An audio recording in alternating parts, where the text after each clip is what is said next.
If you love landscape photography, then this video is for you because I want to talk about the 3 most essential filters that will improve your landscape photography. Welcome to the Photogenius channel.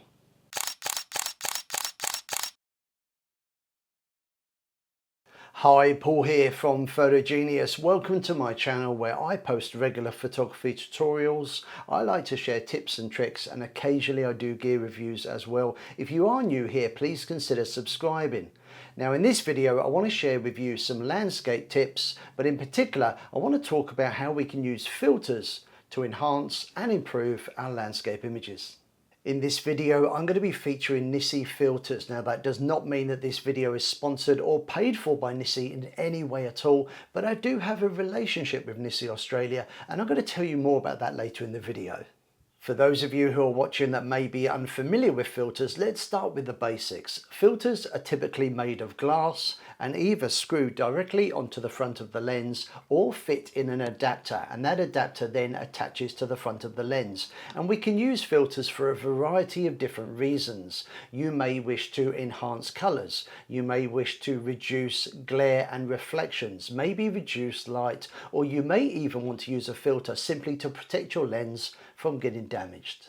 There are many different types of filters to suit different types of photography, but in this video I want to concentrate on the 3 that are most commonly used by landscape photographers. These are polarizing, ND and graduated ND filters.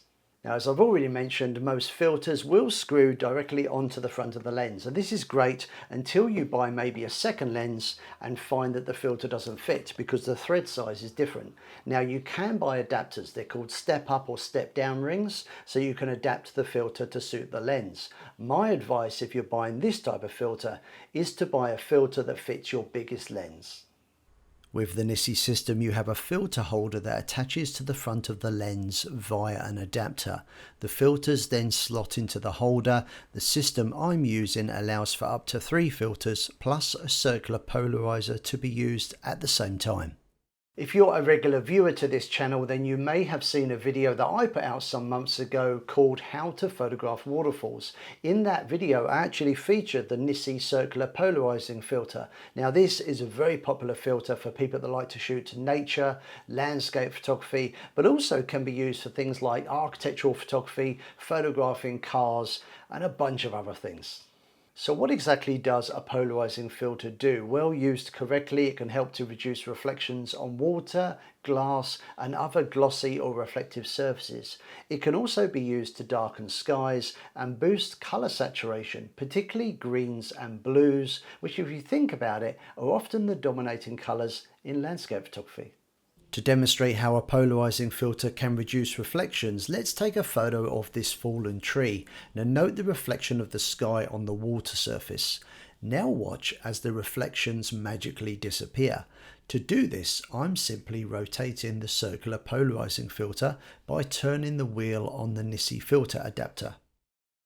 Let's compare the images side by side. The effect produced by a polarizing filter is dependent upon the angle of the sun in relation to the lens, which is the reason why you have to rotate it to get the best effect. Ideally, you want the angle of the sun to be 90 degrees to the lens and the filter. A great tip when using polarizing filters is to avoid using wide angle lenses because these may cause an uneven polarization effect, clearly visible in the sky in these 2 example images. The next filter I want to talk about is the ND or neutral density filter. Now the N stands for neutral because the filter should have a neutral effect on the color of your image, but the D is for density, and this is because the filter is very dark, it's very dense, and it's actually designed to reduce light passing through the filter and down the lens. Using an ND filter, you can do things like slow the shutter speed down or maybe use a wider aperture.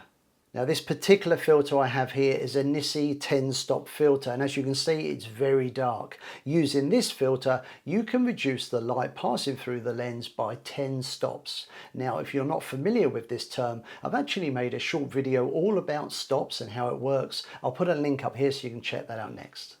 This image was taken with no filter. The shutter speed was slow at 1/3 of a second, and as a result there is some blurring of the water. But take a look at this. The water is now completely blurry because the shutter was open for over 5 minutes. And that's because for this shot I'm using the Nisi 10-stop ND filter, which reduces the light and allows me to take long exposure photos like these. Now the next filter that I want to show you is the graduated ND. Now just like the ND filter that I showed you a few moments ago, this filter is designed to reduce light passing through the filter and down the lens. But as you can see, the difference here is the filter is only dark at the top and it's clear at the bottom. These are very, very popular with landscape photographers. Let me show you why. Now, a common problem with landscape photography is trying to get a balanced exposure when the top half of the frame, the sky, is a lot brighter than the bottom half of the frame, which of course is the foreground. Well, I'm going to show you how we can use filters to fix this. Now keep your eye on the camera's light meter, which at the moment is showing a very slight overexposure of 1/3 of a stop, which I'm fine with. Now it's really important to know that I'm using a graduated ND filter to darken the sky, and things look pretty good. Let's take a photo.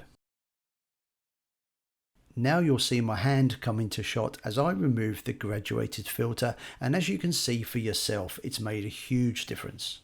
Take a look at the image, and the top half of the frame, which of course is the sky, is clearly overexposed. Now with the Nisi system, the filter holder allows you to use more than one filter at a time. So let's take a look at an image that I shot using both the ND Grad and the ND 10-stop. Using the Nisi app, I was able to calculate how long my shutter would need to be open. With the two filters, the suggested time was 1 minute and 18 seconds, but I added on a few extra seconds to allow for the graduated filter. And here is the image. I love the softness of the water and the blurry skies. I'm not such a fan, however, of the blurry branch at the top of the frame, so I opted to crop the image and also converted to monochrome, which of course is black and white. I was very pleased with the end result, which I could not have achieved without using filters. Now after using Nisi filters for some months and being really happy with the results, I'm very pleased to announce that Photogenius is teaming up with Nisi Australia. I'm going to be running a series of photography workshops in and around Brisbane, so if you are planning a visit to Brisbane, or maybe you live in and around Brisbane, check out the Photogenius website for more details. You may also like to know that I have just launched a brand new website, learnphotography.com.au, where you can check out the latest Nisi products, as well as a range of other photography essentials from Sururi, Sunway Photo, and Explore Photo and Video. Now before I wrap up this video, but also as a thank you for making it to the end of the video, I want to share with you now 5 bonus tips for better landscape photography. Tip number 1 is to carefully pick your time of day. Light is everything when it comes to photography. Shooting in the morning, first light of day, or in the afternoon when it's the golden hour is ideal. Tip number 2 is to use a tripod and turn off your camera's image stabilization or vibration reduction. These things will help with stability and give you sharper images. When choosing an aperture, try between f8 and f16, with f11 being the sweet spot for most landscape photographers. This will give you a greater depth of field and more of your image will be in focus.